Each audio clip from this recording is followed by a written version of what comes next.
Bismillahirrahmanirrahim. Ini ada pertanyaan, Ustaz. Ya. Kenapa Nabar katanya begitu sederhana? Saya bilang tidak ada yang sederhana. Ya. Tapi kok jarang dibahas? Makanya Ya. saya bertanya. Saya sempat bertanya kepada beberapa orang gitu ya. Baik. Mungkin agak-agak ada semacam narasi yang berbeda begitu. Oke, baik, kita jelaskan sedikit ya. Jadi nabar itu sebetulnya di ilmu tajwid itu nggak ada pembahasan khusus. Di ilmu tajwid itu nggak ada pembahasan. Nggak ada khusus, ya? Nggak ada. Jadi khusus membahas nabar itu nggak ada.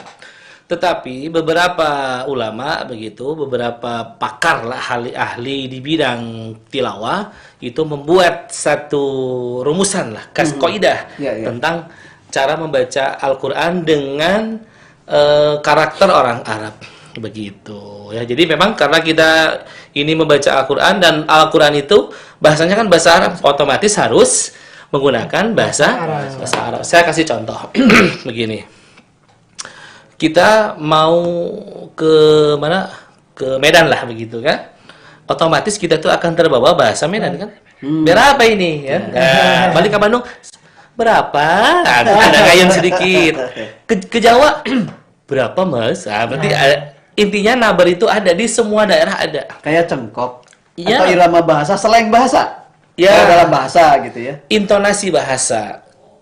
Atau gaya bahasa bisa, ya, gaya jadi, bicara bisa. Bisa. Jadi nabar ini adalah meninggikan suara pada huruf tertentu untuk menyampaikan sesuatu gitu loh. Contoh gini. Mas. Kesannya apa? Biasa. Teuing. Mas. Nah, beda kan kesannya. Nah, itulah. Itu nabar. Nah, itu nabar sebetulnya. Ciri dalam tanda baca apa? Untuk dibaca seperti itu. Oke, saya jelaskan. Nah, nabar itu ada 5 titik atau 5 lokasi di dalam Al-Qur'an. Ya, jadi saya balik lagi sedikit. Nabar itu biasanya dipakai pada irama. Jadi ketika orang membaca irama, itu kenapa harus dinabar? Karena kebanyakan orang ketika membaca irama ya, itu kurang terlihat pada lokasi-lokasi tertentu. Jadi dia, misalkan ini turun ya turun, tanpa kelihatan bahwa di situ tes ada pesan gitulah. Ada ciri khusus. Ya, ada pesan. Ada pesan khusus ya. Ya. Pertama, kita di nabar itu ada pada waqaf ya, yang bertasdid. Jadi waqafnya itu bertasdid di luar atau selain qalqalah dan nun. Atau mim bertasdid. Kan kalau nun bertasdid lahun, kita menahan ya. Lahun menahan 2 harokat. Kalau nunnya ditasdid. Nah, ini enggak. Dia huruf biasa selain huruf qalqalah dan huruf gunnah begitu. Nah, ditasdid. Ya, contohnya ada di surat apa itu namanya? Ainal mafar. Ainal mafar. Biasa, nggak kelihatan ada tasdid. Maka diangkat si suaranya agar memperlihatkan bahwa itu distasjid. Ainal mafar. Ainal mafar. Biasa ainal mafar. Agak angkat tapi tidak berlebihan. Menandakan bahwa di situ sedang ada tasdid. Nah, kan jadi kalau ciri yang khusus tasdid. Ya, satu itu adalah waqaf bertasdid. Ya, waqaf bertasdid. Selain huruf qalqalah dan Gunnah. Satu. Kedua, wawu bertasjid dan ya bertasjid. Kadang di irama itu ada iyyaka na'budu wa iyyaka nasta'in. Iyanya nggak ditekan. Panjang Nah, di irama. Karena memang ketika kita ngangkat irama pada satu irama, ketika tinggi itu neken di huruf ya itu susah. Iya. Nah, kadang-kadang iya panjang aja. Nah, itu makanya kenapa para pakar itu membidiknya itu mereka yang suka irama. Ini yang irama pakai nabar dong gitu biar kelihatan bahwa itu ditasjid. Karena kalau orang nggak pakai irama, iyyaka na'budu wa iya kelihatan ditasjid. Nah, yang kedua adalah di wawu bertasjid dan ya bertasjid. Jelas sampai sini?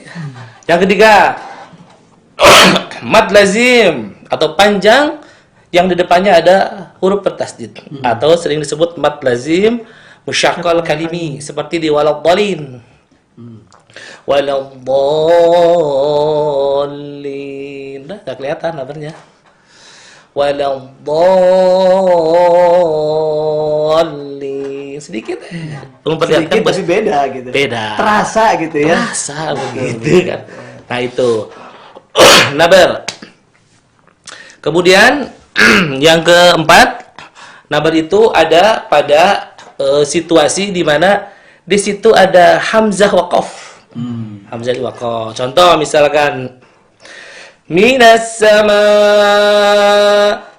Gak kelihatan kan hamzahnya? Nah, di nabar minas sama.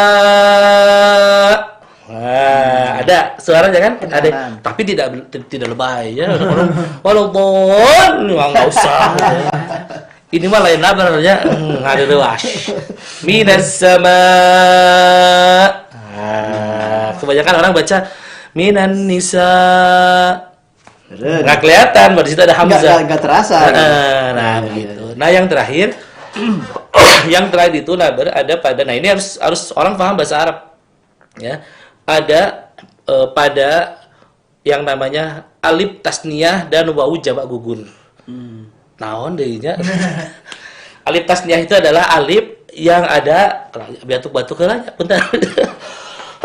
Ini teh batuknya bukan karena sakit, karena keanginan.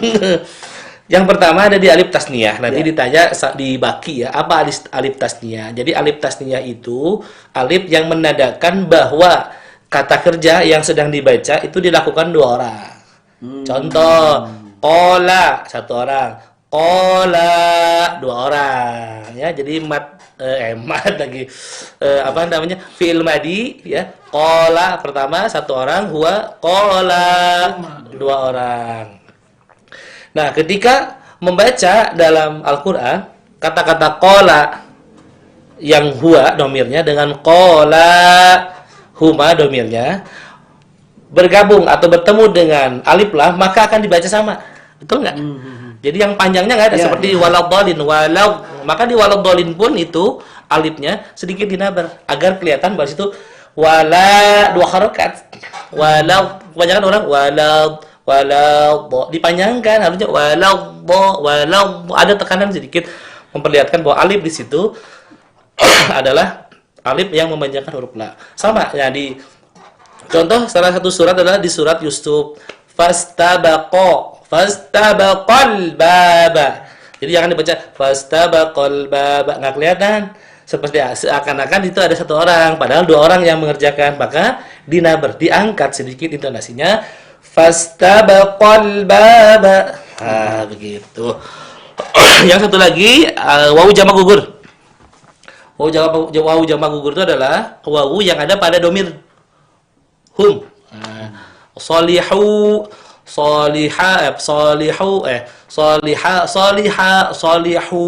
Akunya kan domir hum. Itu juga sama, bertemu dengan misalkan alif lam begitu kan. Maka orang akan baca Salihul mu'minin, biasa nggak kelihatan bahwa itu dijamak.